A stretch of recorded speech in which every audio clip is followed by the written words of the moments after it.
as well. Darryl Thomas rejected by Ronnie Cycli. Here come the Orangemen. Douglas with the dish to Howard Trish, and Trish goes and jams this one down, and Bobby Knight is not happy. Indiana, though, utilizes the outside game in transition. Keith Smart kicks it out to Steve Alford, and he hits the three-pointer. 4 for 4 and three-pointers in the first half. Syracuse pounding away inside. Douglas with the alley-oop to Cycli for the jam. Jim Boeheim says, way to go, guys. We got it moving. Syracuse dominating the rebounding here. Monroe misses. Stevie Thompson rebounds. No good. IU standing there, so Cycli grabs it and scores. Syracuse by 5, out-rebounding IU by 7. Alford tipped them in the game here. Time running down in the first half. It's another three-pointer, 23 points. Indiana by 1 at the half. Second half for Syracuse on the boards. After a short miss, Cycli rebounds and puts it in. He finished with 18 points. Bobby Knight worried with that spurt there. But IU gets fired up. Cycli rejected by Dean Garrett. Same possession. Alford gets open and hits the three-pointer. He was unconscious from out there. Finished with 7 of them. IU within 2. Alford had 23. Sherman Douglas rises to the occasion. He gets a three-pointer as well as he makes like Alford. Orangeman up by 5. Jim Boeheim's wife can't watch. Smart comes to life. He was tremendous in the second half. Alford on the back door to him, tied at 63. Syracuse stayed with the inside game. Cycli falling back, hits it and gets fouled. Boeheim is up by 3. IU had to foul. Trish misses on the line. Smart rebounds. Goes up court, takes it all the way in for the quick score as he cans the jumper in the paint. IU within 1. They call a timeout with 30 seconds left. Coleman misses the free throw, uncharacteristic. IU holds for the last shot. Thomas is guarded, but watch Smart work himself open on the baseline, fires up the shot. It goes down. Now you watch, you didn't see a timeout called until there was 1 second left in the game.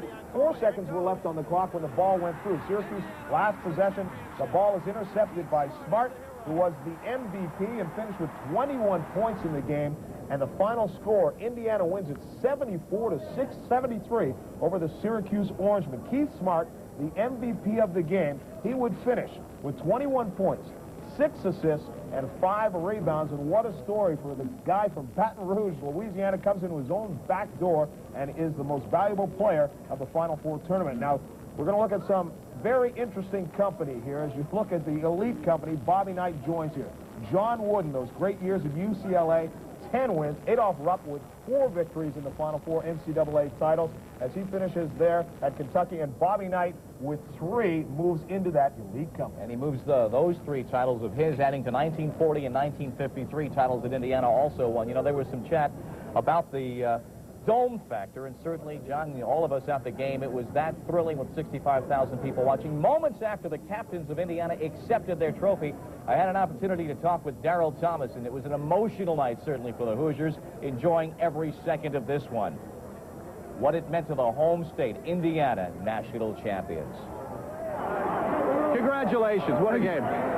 Hey, that was great. Keith, I'm going to marry him. I owe my life. I mean, that's the greatest feeling in the world. Just winning this thing, I mean, it's something you work for all your life. Starting off in basketball, dreaming and wishing and praying, and then you're there. And then it comes down to the last shot. I mean, it's like a storybook. That's the way you want to end it, and we won it. And I feel good. What do you think it means back home? Hey, I don't care what it means back home. I'm here now. I'm enjoying it here. I mean, it's for the community. The community has supported us through 100%, 110%. They were behind us when we lost the last 2 games. Well, the 2 games against Illinois and Purdue. I mean, they stuck with us. I mean, it's the greatest feeling in the world. Bob, what are you proudest about this team? The way these kids came back and really played tonight. Did you want the ball at the end? Well, it just happened to come to me because we had originally designed a play for Steve to take the last shot, you know. But they overplayed Steve and enabled me to get the ball, and I penetrated and dumped it off to Darryl, but Darryl didn't have a shot, so he just passed it right back out to me. Storybook finish, huh, Keith? No doubt then. I just knew if I can get the ball up, it was going in or something like that. I really didn't think it was going to go in. I just tried to toss it to the rim and hope for the best, but it just happened to go in. In your wildest dreams, could you ever imagine when you decided to come to Bloomington, it would come down to a national championship game, a shot with a second to go? Oh, no way. No way. And I guess, you know, me and Keith, we talk about this a lot, you know, being national champ sometimes, but hey, we never thought it'd be like that. What's it like being a national champion, Rick? It's a great feeling. I got my ring sitting right there. Right here, right there. Size 11. Yeah, wearing it all. I'm not taking it off. They're not taking those championship rings off, and Dick Vitale, they have earned the right to wear them for the rest of their lives. Well, you know, they became champions with the way they finished the basketball game, Bob. They executed so well down the stretch. They kept their poise, and I thought Knight was brilliant. We're already hearing a lot of criticism here in the hotel lobbies on the strategy at the end of the game. I'd like to refresh some of the people about that strategy. Number one, when they were on a free throw line and Coleman was shooting the free throw, they didn't line anyone up on the lane. Jimmy Boeheim decided at that time that he preferred to put his people back to protect against the fast break, number one, and number two, to eliminate a foul opportunity on a miss. He did not want in that possession to maybe foul. Some people believe that he should have lined up on the free throw line, because also what could have happened there is on the miss with possession, they could have knocked some time off the clock in forcing Indiana and bringing the ball up the floor to have to struggle to bring the ball up the floor. I don't know whether or not I agree with Jim or disagree. The bottom line, there are two different strategies. And the other factor, Bob, I can't see criticizing Jimmy Boeheim with the job he has done with that Syracuse team. So to all you Syracuse fans, get off his back. He had a great, great year, did a great job for you, and Syracuse should be mighty proud of the performance of their Orangemen. With 13 minutes to go in that big run for Syracuse, Howard Trish hit the jumper, and at that point, John, Syracuse was up 8 points. Syracuse took an 8-point lead. Bobby Knight then changed his strategy just a little bit at that point in the game. One thing I want to ask you about, in the early part of the game, as Bob and I were watching, each time Indiana would come down, Syracuse was showing them a different defense. One time it's a zone, the next time it's a man-to-man, next time it's a box-and-one. How did you feel about that? Because it seemed to work. I thought they did a great job of really making Alford struggle to get his shot. He didn't get many opportunities. He made them count when he did get an opportunity. He's such a clutch player. To me, he really epitomizes what a coach dreams of a college athlete, a guy to get maximum out of his ability, play within the framework of the team concept, be a bona fide winner, and utilize your body to its most. And that's what he does. But I thought Jim Boeheim's strategy, playing Trish on him, playing a box-and-one, playing some 2-3. We told him he'd play some 2-3, and I just knew he would use that 2-3 zone. But, hey, it's Hoosier time now. It's celebration time. Bloomington, Indiana. It's Bruce Springsteen. Get out the records. Party time. Celebrate. I mean, they're ready to celebrate right here. Look at these people. They want to get the Hyatt Regency in the Orange. We will continue live from the Final Four. We will talk to the Syracuse Orangemen. We said a very tough game for them to lose. We'll talk to Jim Boeheim and members of the Orangemen as we continue live from the Hyatt Regency Sports Center at the Final Four. Sports Center is being brought to you by Weider, America's Total Fitness. The AA Championship, and what a storybook finish for Keith Smart. He's from Baton Rouge, Louisiana, comes into his own backyard, didn't play much in high school because he broke his arm as a senior, wasn't well recruited, went to junior college, then was found by Bobby Knight, and what a finish as he hits the winning shot in the game, and after the game, he talked about that shot. I knew that if once Steve was covered, we got the ball down 10 seconds. We worked the ball around for 10 seconds, and Steve was covered. So the ball came back to me, and I was able to penetrate a little bit and get the ball to Darryl. I didn't look at the clock, but I knew that time was running out, and I was able to get the shot up.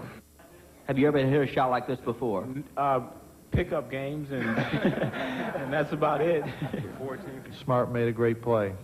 I thought Howard probably did as good a defensive job on Callaway as we could ask for. Inside, we played well. Coleman rebounded the ball as well as I can remember anybody rebounding the ball.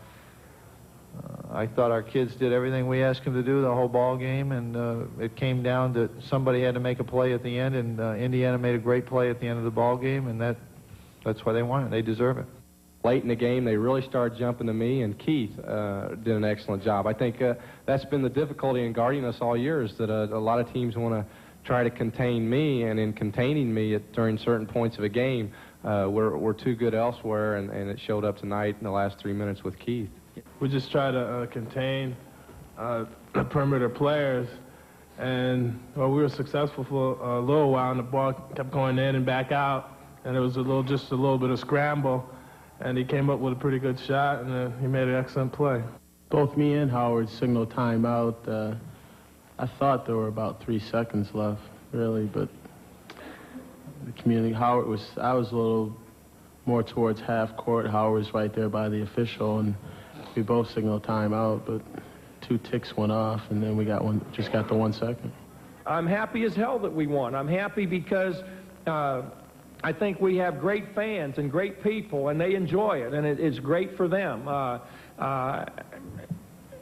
Hell, if we'd have lost, I'd have gone fishing tomorrow. If we win, I'd go fishing later tomorrow. doesn't have to go fishing yet because the Indiana Hoosiers are the national champions. You should go find Keith Smart right now, shake his hand, and say, thank you for making me look like a genius. You know, you mentioned that it's really an amazing story. Here's a kid that wasn't wanted. He tried out at Southern University, and they told him he wasn't good enough. And he shows with dedication and determination that you can pursue a career. And look, just a great, great performance. Takes the clutch shot. He's got great legs, tremendous jump and bounce. Bob Knight said next year he's going to put him in a different role. He's going to make him his scoring guard, and he's looking forward. He said, that's the one thing that excites me about coaching, the new challenge. And he said the challenge next year will be whether or not I can make Keith Smart into a big-time scorer. I'll tell you what also, though, the challenge was coming into this phase of the Indiana season, or this season itself, Bob Knight going to the JUCOs, using junior college players, at times even showing, my gosh, a zone defense, changing.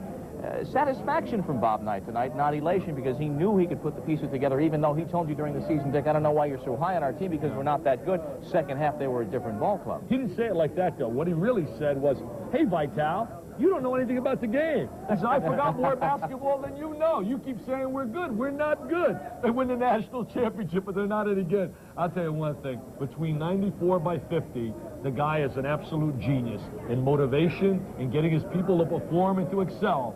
The general is on another plateau.